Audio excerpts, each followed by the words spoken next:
বিসমিল্লাহির রহমানির রহিম। হে সমস্ত জগতবাসী, আজ আমি শামীম আলী চিশতি আপনাদের সামনে যে আলোচনাটি নিয়ে হাজির হলাম, সে আলোচনাটি অবশ্যই আমাদের বোঝার বিষয়। সেটি বোঝার কি বিষয়? বোঝার বিষয়টি হলো, দেখুন, আমরা যেমন বলে থাকি, আমাকে কেউ জিজ্ঞাসা করেছে, ভাই আপনার ধর্মের নাম কি? বলেছি মুসলমান ধর্ম। একটু পরে একজন জিজ্ঞাসা করেছে, ভাই আপনার ধর্মের নাম কি? বলতেছি ইসলাম ধর্ম। তাহলে এই যে একটি কথা, যে আমি একটু আগে বলেছি মুসলমান ধর্ম, একটু পরে আবার বলতেছি আমার ইসলাম ধর্ম। তাহলে ইসলাম ধর্ম আর মুসলমান ধর্ম কি এক নাকি দুই? এটা আপনারা বলবেন। দেখেন, ইব্রাহিম খলিলুল্লাহ জাতির পিতা, তিনি আমাদের জাতির পিতা, তিনি মুসলমান জাতির পিতা।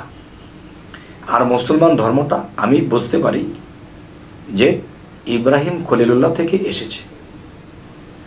আর ইসলাম ধর্ম হযরত মুহাম্মদ সাল্লাল্লাহু আলাইহি সাল্লাম থেকে এসেছে। এখন জিজ্ঞাসা করলে বলি মুসলমান ধর্ম, আবার জিজ্ঞাসা করলে বলি আমরা যে আমাদের ইসলাম ধর্ম। এই কথাটি অবশ্যই আপনারা আমাকে বলবেন যে কথাটি কি ভুল বললাম কিনা। গেল এক সাবজেক্ট। এবার অন্য ধর্মে আসি, সনাতন ধর্মে। দেখেন, আমি যদি কোনো হিন্দু লোককে জিজ্ঞাসা করি, ভাই আপনার ধর্মের নাম কি? তিনি বলতেছে আমার সনাতন ধর্ম।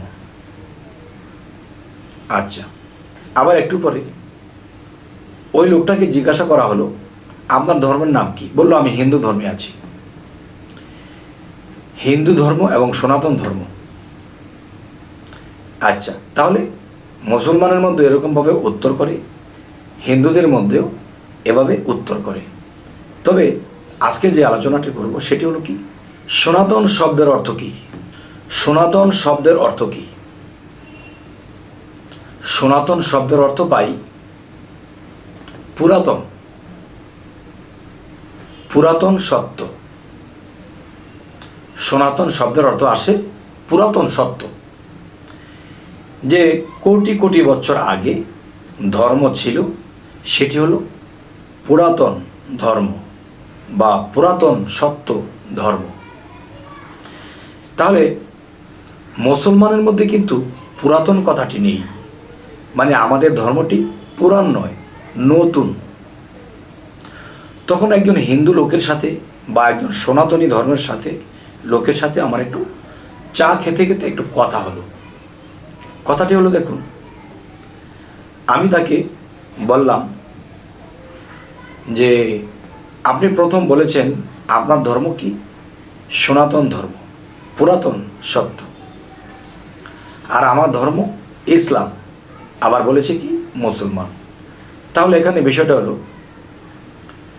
যে মুসলমান ধর্মটা কিন্তু নতুন। তার বয়স 14.5 থেকে, এটার বয়স 14.5 থেকে 1500 বৎসর আগে এই ইসলাম ধর্ম এসেছে।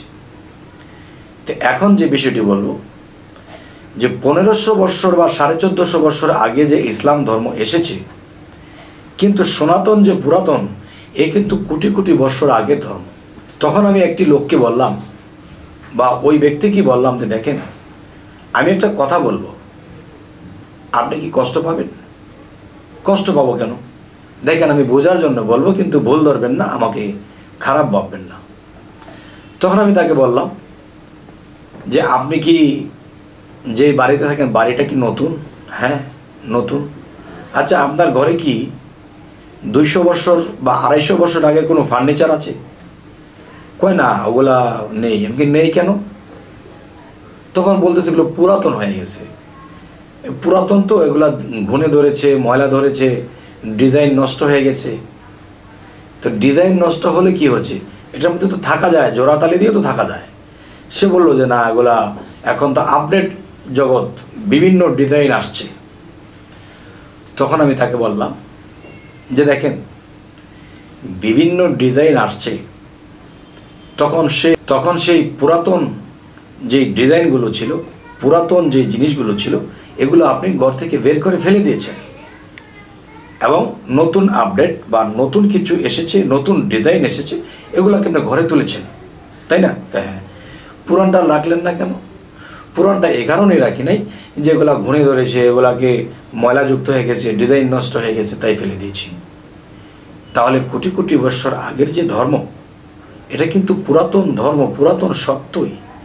তাহলে পুরাণটাকে যে আপনারা ব্যবহার করছেন, এই সনাতন ধর্ম যে পুরাণ হয়ে গেছে, এটা কি ধরে রেখেছেন?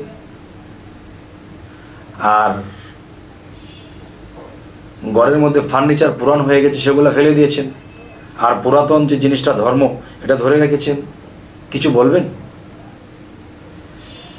তবে এই কথার উত্তর দেওয়ার মতো পৃথিবীতে অনেক লোক আছে, কিন্তু এই কথাটা বলার পরে লোকটা একেবারে থেমে গেছে। তখন বলতেছে যে আসলে বিষয়টা আমি চিন্তা করে বলবো। সে আমার থেকে যে বিদায় নিল, সে আর কখনো দেখা করেনি। তো আজকের যে বিষয়টি হলো পুরাতন সত্য। সনাতন শব্দের অর্থ পুরাতন সত্য। তাহলে সত্য, অবশ্যই সত্য, সেই ধর্ম ছিল, কিন্তু সেটা আল্লাহ কি করেছে যে নিত্য নতুন সামনে আনছে। আল্লাহ কি সব কিছু গীতাতে দিয়েছে? শ্রীকৃষ্ণ কি গীতাতে সব কিছু দিয়ে দিয়েছে? কোরআনের মধ্যে কি আল্লাহ সব কিছু দিয়ে দিয়েছে? নিত্য নতুন আল্লাহর কাছে রয়ে গেছে, যা গুপ্ত দেশে নিহিত আছে। এখানে আল্লাহ বলেছে, আমার কোরআনকে আমি লৌহে মাহফুজে সংরক্ষণ করে রেখেছি। আমার কোরআন কেউ ধরতে পারে না, ছুঁইতে পারে না, নকল করতে পারে না, এবং পানিতে খসে না, আগুনে পড়ে না। তাহলে এই কোরআন কিন্তু সবটাই হয়। তাহলে কোন কোরআনের কথা বলা হয়েছে? লৌহে মাহফুজে সংরক্ষণ করে রেখেছে যেই কোরআন, সেই কোরআনটি কি? আর সেই কোরআন অফুরন্ত কোরআন। সেই কোরআন কখনোই শেষ হবে না। আসছে তো আসছে, অলিয়া উলিয়ারা তা পাচ্ছে, নবী রাসূল তা পেয়েছিল। তবে আজকের যে কথাটি আপনাদের সামনে তুলে ধরেছি, যে পুরাতন সত্য, পুরাতন মানে সনাতন শব্দের অর্থ যদি পুরাতন হয়, তাহলে পুরাতন জিনিসটা কিন্তু আমরা নিয়ে বসে আছি।